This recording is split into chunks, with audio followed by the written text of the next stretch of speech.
At a time when superhero fatigue is at an all-time high from Marvel and company aimlessly putting around with what to do with the future of their brands, in walks the most anticipated movie of the year, Deadpool and Wolverine, to take us back to basics and be the saving grace of the MCU.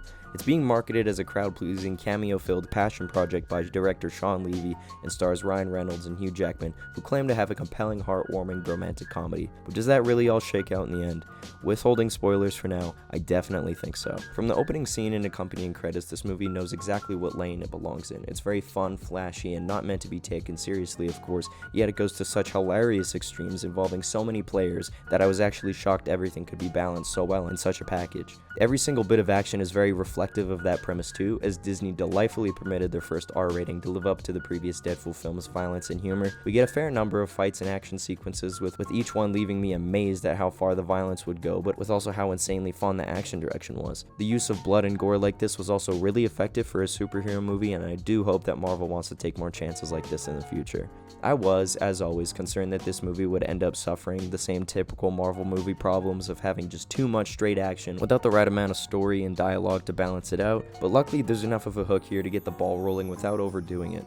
It finds a sweet spot as messy as it could be passed off as, and if you don't know much about the plot, I would recommend avoiding most trailers, because I kind of feel like they just kept showing too much, and I had to stop watching them too, which I'm glad I did, and I'm really glad I could then optimize that, since without spoilers, there were some crowd moments in this one. My audience did in fact cheer a couple times. Another concern I had going in was if the Wolverine would run the risk of coming off as tacky after now having shit on the conclusion of Logan and making Hugh return as his character, though this movie is quick to thankfully differentiate the variant, because I actually really enjoy this version of the character. He's much more charismatic, yet also jaded, and yes, of course, we finally have the blue and yellow jumpsuits, which looks so good. I feel like I catch myself saying this a lot, but you can definitely see the passion in the detail, because they make so many right stylistic choices such as that and countless others, which really speaks to how many passionate voices really wanted to make this movie. Notably the leads though. Though I understand this type of humor isn't for everyone, with even some of the jokes coming off as a bit exhausted, all bits pretty well landed for me and my entire Canadian audience too. Once again, it's astonishing how much Ryan Reynolds gets away with, from meta jokes about himself and even his co-star's current divorce to how bloated and sickening the current Disney MCU is.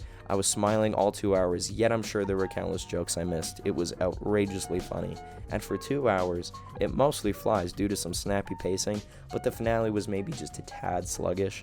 However, if I do gotta mention something to knock, I do think this movie's weakness is definitely in the writing just being a little bit too much, particularly in the final third when getting characters and conflicts to happen. Though they make fun of the current multiverse fatigue, it doesn't necessarily save the script from having the same problems warranted from this being yet another multiverse story. Additionally, tension is never really used with these characters, given they're as big as they are, which kind of reduces the main villain's role to fall a little flat when she really poses no real threat against our heroes. Also, I would have liked a little bit more foundation to go with this version of the Wolverine. I understand that audiences are already going to be drawn to this character, of course, yet it takes a pace before we know his specific origin, and that said, I think they could have gone much farther with his past as a failed hero. But anyways, the draw towards both leads is very much present on screen, reflected by, of course, their electric on-screen chemistry. It was very clear from the abundant PR for this film that the two leads have a genuine bond that was very much written into the script, making the adventure between them all the more endearing and entertaining of a watch. Lastly, just a spoiler warning before I wrap this one up and send it out, but yes, as rumored, this movie holds countless MCU and Marvel Fox cameos, which I was pretty shocked to see. I was super surprised to see a de-aged Happy Hogan in peak 2018 Marvel. The whole first act really leaned into all that too with that montage. Another top highlight was definitely Channing Tatum as the Gambit that never was. Every line delivery of his was absolutely hysterical. But the true standout for me, what made me really lose my shit the most, was that Wesley Snipes makes his return as Marvel's Blade. Kill me. Kill you, motherfucker, I'll kill you. Which is unfucking believable, given he hasn't been in much of anything since 2004's Marvel's Blade Trinity, where he began his known hatred for Ryan Reynolds on that set, which makes this appearance all the more surprising. Motherfucker, are you out of your damn mind? And if you knew what they went through to make that movie, yeah, you'd be just as blown away too. Were you in Blade? I was in. Oh, I wish I was in Blade. The first two movies are fantastic. I am in Blade Trinity, which is. If you just sit and watch Blade Trinity, it's a D-. It just doesn't work. But if you know what they went through to get that movie made, yeah, it is an A+. The fact that movie exists puts it above Citizen Kane. The fact that we were in Vancouver and Wesley Snipes was going crazy and he wouldn't come out of his trailer, and you'd walk by his trailer and this wall of pot stench would just, like, he would only answer to the name Blade. You couldn't call him.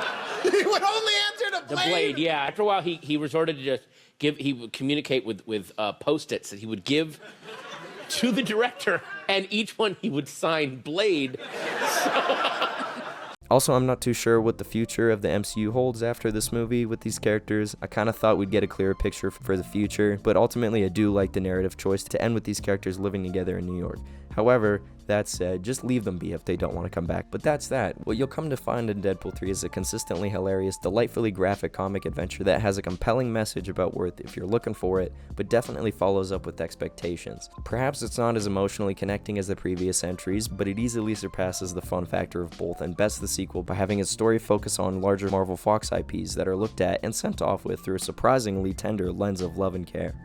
That charm, wit, and eagerness to make some fun trouble is what carries Deadpool and Wolverine to a very pleasing 8.9 out of 10. Hella fun. Go check it with an audience. Go have some laughs.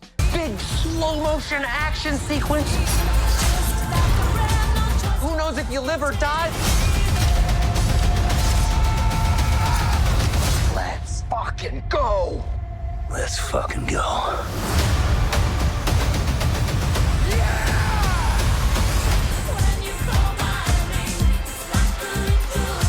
Thanks again for watching my videos. Hopefully I don't quit YouTube after this one. Give it a like if you did, sub if you feel like it, and comment your thoughts if you've seen it. Maybe I'll see you in the next one. Bye-bye.